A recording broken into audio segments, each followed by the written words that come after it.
There's a big EU referendum coming in 3 months in June where Britain will vote to stay in Europe or to come out. Do you think this would be a good time for Britain to separate itself from the European Union?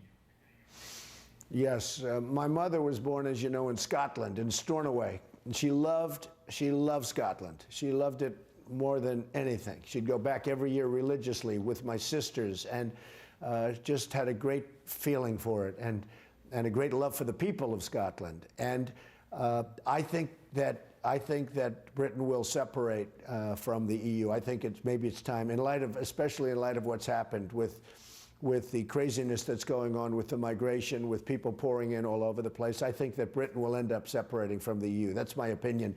I'm not endorsing it one way or the other, but that's my opinion. I think a lot of people want to see that happen. Boris Johnson, the London mayor, he's been giving you a few whacks in public, hoping he didn't bump into New York. I think he even got mistaken for you yesterday. What is your thoughts about Boris, our London mayor? I know nothing about him, really. I see him, he looks like a good character and probably a nice guy, and maybe he thinks politically it's popular. I will tell you that when I talked about the Muslim ban, there was and that's a temporary ban, just so you understand, but until we figure out what's going on. But when I talked about the Muslim ban, he was very strong against me. He said, like, they have no problems in London at all. But I was written letters and phone calls and everything talking about London, and talking about the fact that I was right. And, you know, when they talked about possibly keeping me out, you know, there was a little movement and it didn't go anywhere because of a lot of reasons. But when they talked about that, I will say this, there was such opposition from people that live in Britain and Great Britain, that there was in the UK generally, in fact, all over Europe, the people were incensed at the concept of me being banned for, you know, speaking really what they said was the truth. And as you know, that ban went nowhere. It shouldn't have gone anywhere. It was a disgraceful thing, but it went nowhere.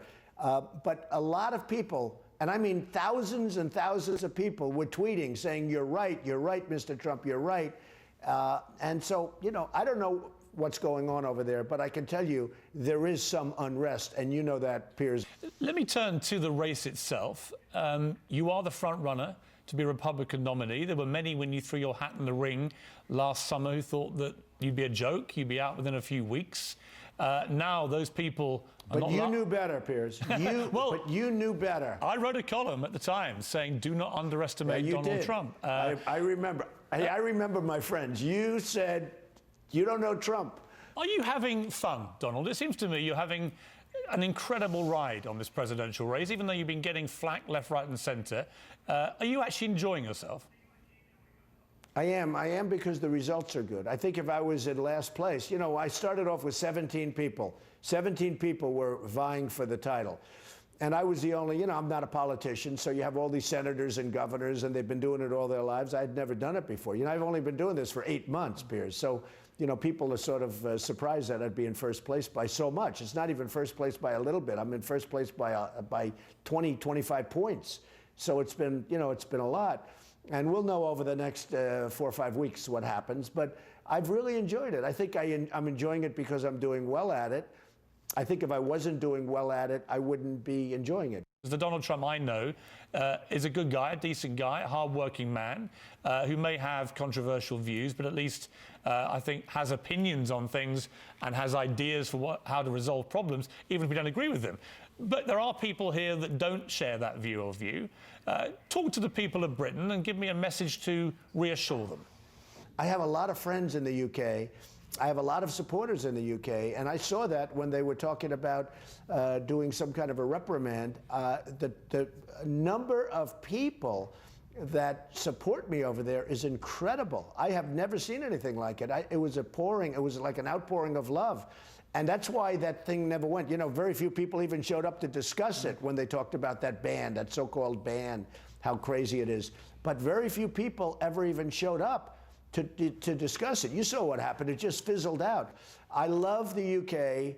I think it's an amazing, just one of my favorite places in the world. I love the people. My mother, again, born in Scotland, so proud of Scotland. And, you know, I just think that if I become president, I know that we're going to have a fantastic relationship, and I will do everything within my power to make sure it stays that way. I think the relationship will be better, actually much better and much stronger than it is right now.